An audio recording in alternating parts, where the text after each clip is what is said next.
I like this quote from C.S. Lewis in his book A Grief Observed, which he wrote as he was trying to think through and process the death of his wife. Really hard time for him, and it really challenged his faith in God. But one of his quotes was, "You never know how much you really believe anything until its truth or falsehood becomes a matter of life and death to you." That quote has really got me thinking. I'm wondering if you've ever thought about your faith being tested, how it's been tested, and how it really stood up to that test. So just a little thought for us as we head into some new topics. All right, since we weren't in class today, I want to go through announcements and such. Please continue to review Chapter 5.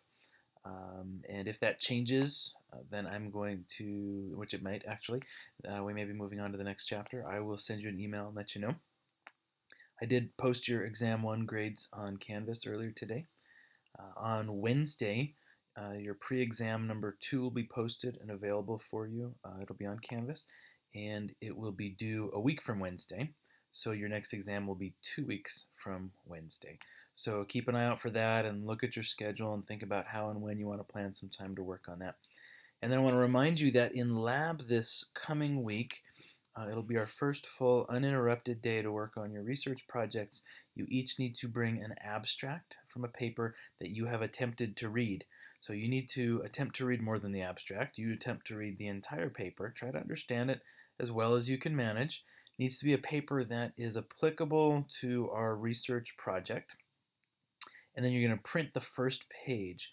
So it'll have the title, the authors, the full citation, and then the abstract itself. You'll plan to give abstract copies to your partners, and you'll turn in an abstract to me. And at the beginning of lab this week on Thursday, you will spend some time in your lab teams reading through the abstracts and discussing what they actually mean relative to the work that we're doing. And then you guys will jump into your research projects, picking up right where you left off last week. So we're going to try to finish up microbial growth either in this video or in a couple of videos depending on how much material there is.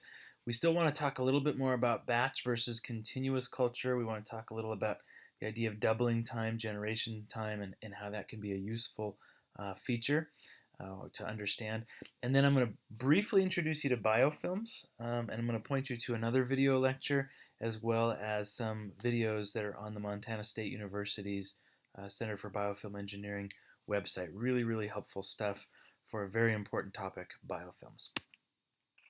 So here's where we left off a couple days ago. On Friday, I asked you to plot cell density as a function of time in both a closed system and an open system. I'd like you to take the time to do these 3 graphs now. So I want you to have one graph that has cell density as a function of time in a closed and open system. When you think closed system, think of a batch culture like a flask. Think open system, think of a continuous culture like a chemostat. All right. What happens to cell density over time? Then I'd like you to plot the normalized growth rate for both of those, and then plot the absolute growth rate for both of those. I want you to take the time to do these. This is really important, and I will question you on this when we're back together in class. And I want you to ask yourself, how is the cell yield, the steady state population density, determined in each of these? In particular in a continuous culture, but think about it also for a batch culture.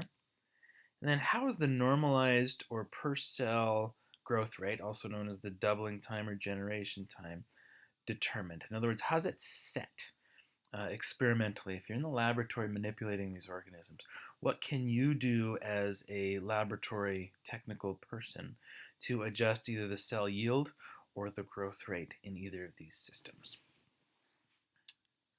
That's what I'd like you to do.